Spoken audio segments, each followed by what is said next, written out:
Dear students, today we are going to discuss standard normal distribution and problem solving techniques using standard normal distribution. This is a bell-shaped curve. We call it as a normal distribution curve. Consider 200 samples and measure the dimensions of all these pieces. Let the dimension 0.1 occurs in 12 pieces, 0.2 occurs in 15 pieces, and so on. The total frequency will be 200. If you add it up, you will get 200. 12 plus 15, 27. Plus 22, 49, plus 27 is 76, plus 50, 126, plus 22, 148, plus 21, 169, plus 17 is 186, 186 plus 14 is 200. Now we will get the curve using these frequencies. For 0.1 we will mark 15, 12, for 0.2 we will mark 15, and so on, and join the peaks, we will get this distribution curve. We can also get the probability by using this formula. Frequency of occurrence for 0.1 is 12, total frequency is 200, 12 by 200 is 0.06. Similarly, for all the dimensions, we can find out the probability. Suppose we want to find out the probability of occurrence of 0.2 and below that. Then what we do is we add the frequency of these two, 0.1 and 0.2, that is 12 and 15, 27, divided by 200. Total is a 0.14 is the probability. 0.06 plus 0.808 will be the answer. Suppose you want to find out the probability of occurrence of at least this extreme 0.8. Then what we'll have to do is find out the frequency of 0.8 and 0.9, add it up, 17 plus 14, 31, divide by 200, that is answer, which will be 0.16. 0.09 plus 0.07 is 0.16. Similarly, you can find out the probability of occurrence between any two dimensions, right? Okay. You can also use an Excel method to find out the probability of extremes and in between values. We will see that here for a normal distribution. So I have taken this here 0 and 1 is a standard normal distribution here. So I will take here, for example, -1, right? So if we take -1, left hand side area is 0.1586, this area. And I'll put here +1 on the side, right? So here right hand side area is again 0.1586. Why? Because it is a symmetric curve. Since it is a symmetric curve, the area to the left of -1 is same as the area to the right of -1. And the balance area is 1 minus the summation of these two areas, which is 0.6827.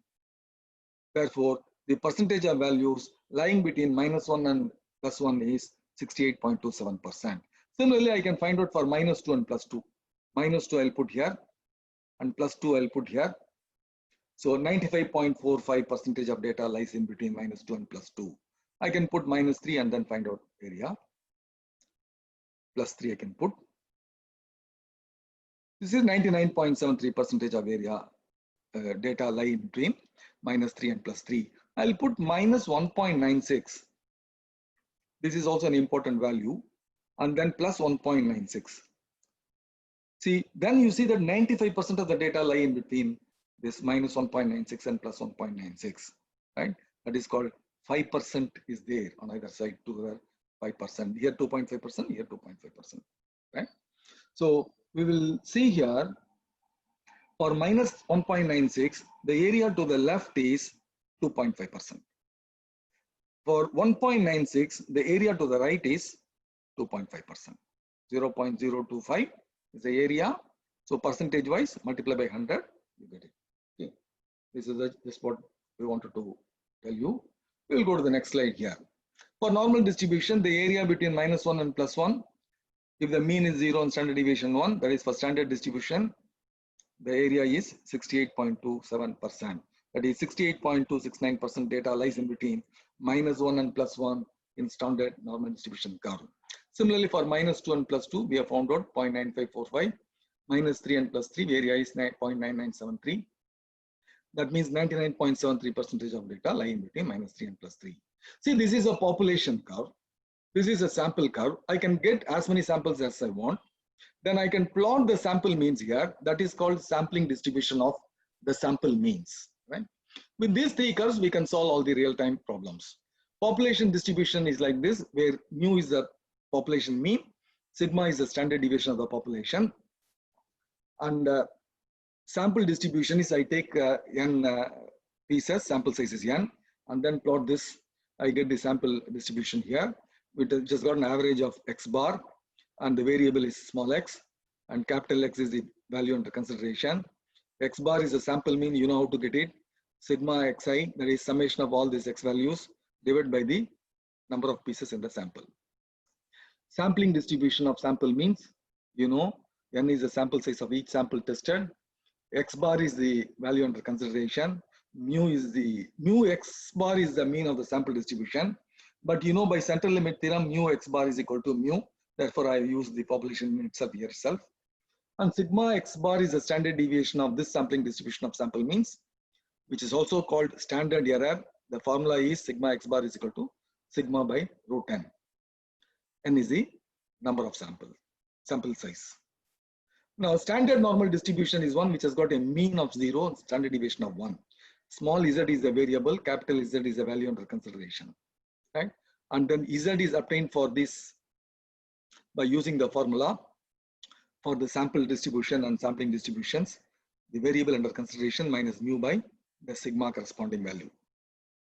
We will take here. For this particular curve, we are using this formula x bar minus mu by sigma by root n, because x bar is the variable here. Therefore, this is the value under consideration. This value I am taking minus mu is the population mean here.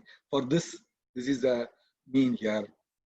And standard deviation of this is sigma by root n as given by this formula. Right? Standard deviation of this curve is shown here, the denominator. Now, the terms involved, I will just recap it. Mu is the population mean, sigma is the standard deviation of the population. The curve is shown here as population. And then n is the sample size, x bar is the sample mean, capital S is the standard deviation of the sample, and the curve is like this. Capital S is the standard deviation shown here.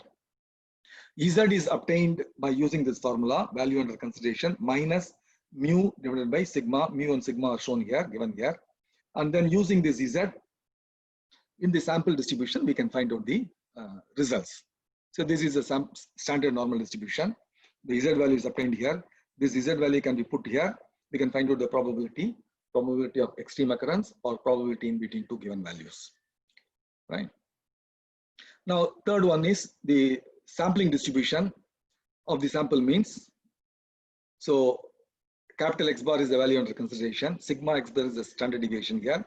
Z is calculated using the formula, the variable under consideration minus mu population mean divided by standard deviation of this, which is sigma by root n, sigma X bar. So that is the Z value. That Z value is substituted here. We can obtain the probability of extreme values or in between values. Draw a normal distribution for mean is equal to 0 and standard deviation is equal to 1. Please note, I have drawn it, but the same problem can be given in a different form. Mu is equal to 0 and sigma is equal to 1. I can call mean as mu, standard deviation as sigma. Also, I can represent in mathematical form. X is a distribution normally distributed with mean mu and standard deviation sigma. That is how you read it. Draw a standard distribution. Draw a distribution of Z distributed normally with mean 0 and standard deviation 1. So draw a distribution of X normally distributed with mean 20 and average standard deviation 2. I can also say that draw a curve of variable X normally distributed with the average 60 and standard deviation 2. I can also say that normal distribution with mean 60 and standard deviation 5. Right? Then what is the variable here? Small z in Z distribution, normally distributed, standard normal distribution, normally distributed with mean 0 and standard deviation 1.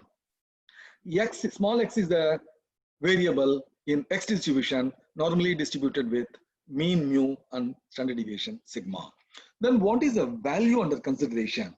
That is capital Z in Z variation, normally distributed with mean 0 and standard deviation 1. And similarly here, capital X is the value under consideration in X distributed normally with mean X bar and standard deviation capital S. And in the case of sampling distribution, you know that capital X bar is the value under consideration in X bar distributed normally with mean mu and standard deviation sigma by root n. Okay. We can also do by Excel method, I'm not shown now here. Now draw a standard distribution normally distributed with 0 mean and 1 standard deviation. Questions that can be answered are, what is the average value of the distribution? We know that it is already given in the problem. 0 is the answer. What is the value of the standard deviation? That is also given here in the problem. 1 is the answer. What is the probability for z lying between minus infinity and plus infinity? Z greater than minus infinity, less than plus infinity, which is equal to the area under this curve, which is 1. The entire area is covered between the two values. What percentage of values lie between minus infinity to plus infinity? See, either you can write like this or you can write like minus infinity to plus infinity. Right? Here he has asked the percentage, therefore I'll have to multiply by 100, give that as 100%. 100% of the data lie in between this minus infinity to plus infinity. What is the probability for z greater than minus infinity, less than 0? 0 is the middle point. You know the average is the middle point here. Therefore, the area is 0.5. 50% of the data lie below this 0. Right? What is the probability for z greater than 0 and less than plus infinity? Again, it is 0.5 because we are going to find out this area, right hand side area, greater than 0 and less than plus infinity is 0.5. Draw a normal distribution, standardized normal distribution. What is the probability for z greater than minus infinity, less than 0? We know 0.5. What is the probability for z greater than 0, less than plus infinity? Is again 0.5, we know that. What is the probability for minus 1, less than z, less than plus 1? That is z lying between minus 1 and plus 1. We know that the area between these two lines 0.6827. What is the probability for z greater than minus 2, less than plus 2? We know the area between the two red lines is 0.9545. I shown you in the Excel sheet earlier. What is the probability for z greater than minus 3 and less than plus 3? Area between these two green lines, which is 0.9973. That means 99.73% of data are lying between minus 3 to plus 3. Here we will see a problem here. What is the probability for z less than minus 0.05? So I substituted minus 0.05 and you get this left hand side area less than 0.05. Therefore, less than this is 0.48. Right? And then what is the probability for z greater than 0.95? 0.95 is shown here, 0 is here, 0.05 is here, minus 0.05, and then 0.95 is here, 1 is here, so 0.95 is here. And you will have that right hand side area greater than 0.95, therefore the area at the right, that is called 0.171. Right? And what is the probability for z lying between minus 0.05 and 0.95? That is what we will do it. 1 second. That can be obtained as 0.52 minus 0.171. How, where do we get 0.52? 0.52 is 1 minus 0.48. 0.48 is left hand side area. Therefore, right hand side area is 0.52 here, shown here for minus 0.05. That is, this area to the right is 0.51. And this area to the right is 0.171 as given by here, right hand side area. Right? Therefore, 0.52 minus 0.171 is 0.349, which is 34.9%. So for 34.9% of data are lying in between minus 0.05 and plus 0.95. Right? We can also obtain by the other method, which is 0.829 minus 0.48. 0.829 is shown here, left hand side area for 0.95. That is the area to the right of, to the left of this red line minus the area to the left of green line. The area to the left of green line 0.48. That is what is here, 0.829 minus 0.48. You get the same value. Draw a standard normal distribution. What is the probability for z less than minus 0.025? Right, I put here minus 0.025. Right, less than is 0.49, 49%. Right, and then what is the probability for z greater than 0.975?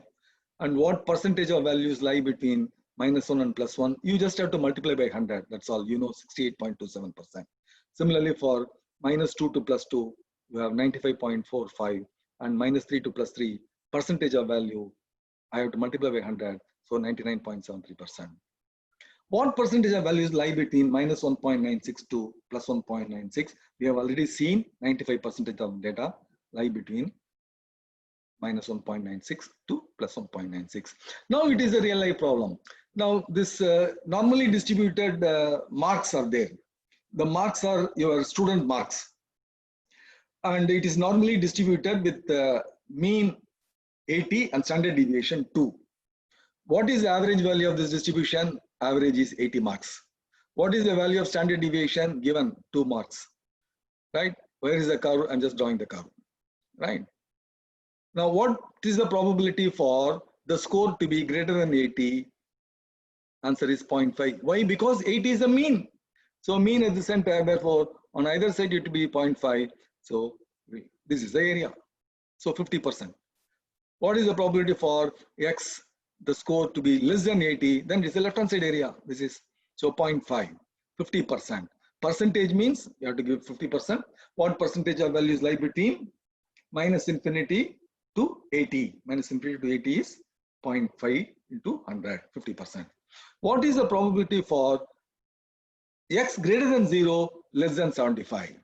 Please note that this is same as X greater than minus infinity, less than 75, because probability for X less than 0 is 0. You know why? Because it is marks. There cannot be a negative mark, right? For 100 out of 100, you can go minimum 0, maximum 100. Therefore, what is the probability for X greater than 85, less than 100 is same as less than infinity, because probability for marks greater than 100 is 0. This you should note down in solving real life problems. Now, draw a normal distribution with mean 80 and standard deviation 2. What is the probability for X between 78 and 82? It is very easy to get. You can get it from the answer itself, 0.6827, because 2 is the sigma value, standard deviation. 80 minus 1 sigma is 78, 80 plus 1 sigma is 82. Therefore, it is nothing but a problem Z greater than minus 1, less than plus 1, which is 0.6827, right? This area. 1 sigma left hand side, 1 sigma right hand side. Now, suppose the question is, what is the probability for X, the score to be between 76 and 84? This is 2 sigma, therefore 0.9545. What is the probability for the score to be between 74 and 86? So 80 minus 6 is 74, that is 3 sigma. 3 into 2 is 6. 80 plus 3 into 2 is 80 plus 6, 86. Therefore, it is minus 3 and plus 3, therefore 99.73%. Probability 0.9973, right? Percentage of scores 99.73%.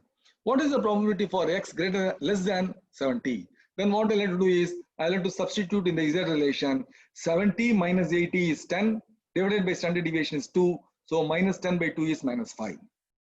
So in the standard distribution curve, you can substitute Z1 is equal to minus 5. The left hand side area is close to 0. Therefore, answer is 0. What is the probability for the score to be greater than 90? That again is 0, because on this side, this is a symmetric. 90 minus 80 is again 10. 10 divided by 2 is 5. So instead of minus 5, I'm going to put plus 5. But I'm to see the right hand side area. So because of symmetricity, it will be same. So answer is 0. 2.87 into 10 to the power minus 7 is almost 0. What is the probability for the score to be between 70 and 90? It should be 1 minus these two areas. So 1 minus 0 is 1. So 1 minus 2 times this probability is 0. Therefore, it is 100%. Now, what is the probability that the score will be between 75 and 85? So this is a real life problem. What is the probability that the score X is greater than 75, less than 85? I'm converting into standard distribution problem. So Z is equal to 75. I'm substituting in the formula. 75 minus mu is 80 divided by sigma is 2. So 75 minus 80 by 2 is minus 2.5. Similarly, on the right hand side here, greater than less than 85, I put 85 minus 80 by 2, which is plus 2.5. So I have to find out minus 2.5 to plus 2.5. We have already seen it. We have put Z1 is equal to minus 2.5, and then Z2 is equal to 2.5. We have found out 98.78%, or the probability is 0.98758. Right? Percentage of score that will lie between 75 and 85 is 98.758. Right? Yeah. Now we will see this problem. The final exam scores of an institute has a mean score of 74 and a standard deviation of 6.8. The exam scores follow a normal distribution. If a student is selected at random, what is the probability that score is less than 65? You know that how to find out. You just have to substitute 65 minus 74 divided by 6.8. And then you have to find out the left-hand area. What is the probability that a score is more than 75? All you need to do is substitute 75 minus 74 by 6.8, find out the right-hand side area. If a sample of 50 students is selected at random, what is the probability that the mean exam score of this group is greater than 75? Please note, this is sampling distribution. Sampling distribution of the sample means, right? So what we have to do, we have to find out the probable Z value using the sampling distribution data, right? Now, here sampling distribution data for Z value is given by 75. This is the value of 75 minus 74 divided by standard deviation of the sampling distribution is standard error is equal to sigma by root n. Sigma is 6.8 given in the problem. 50 students are taken as a sample, therefore 50 is put here, root 50. Then we will obtain, this is 0.9167, I think. What is the distribution for the mean exam score of 50 students? What is the distribution? This is a normally distribution with the mean is equal to 74 and standard deviation equal to this value, 75 minus 74 by standard error. Find the 80 percentile for the mean exam score of the 50 students. How will you do it? What is this question? He says the area to the left of the mean should be 0.8, right? So he has given the area, you have to find out the score, Z value. Similarly, find the interquartile range for the mean exam score of the 50 students. That means we have to find out the value Q3 minus Q1. Q3 means the previous problem 80 percentile as no, it is 75%. So 75% of the data will be below this. That is the Q3 value. 25% of the data will be below that value. That is called Q1 value. The difference between the two is called interquartile range. We will see the answers one by one. See 9.3%, 9.34%, 44.1%, and 14.92% for this. And here the distribution is normal distribution with the mean 74, same as the population mean.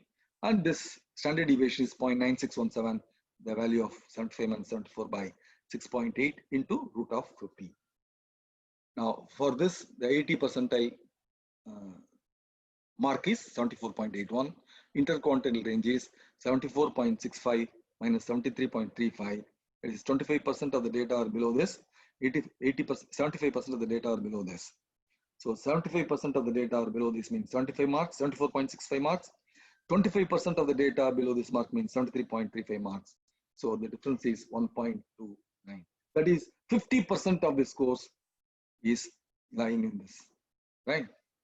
Difference 1.29 range. Now we will see this problem here.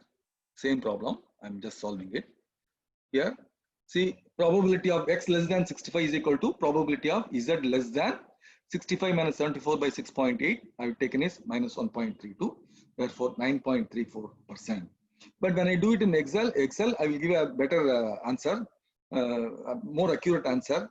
But this is okay for our calculations because I have restricted the digits to 2. Right? This is a 9.34%. What is the probability that the score is more than 75? Substituting 75 minus 74 by 6.8, it becomes 0.147. And if I substitute Z value, we'll get 44.1%. Right? This is the standard distribution. I'm using it, and Z value I'm using it. I'm finding out this area. Z is equal to 0.147. To the right is 0.441. Sorry.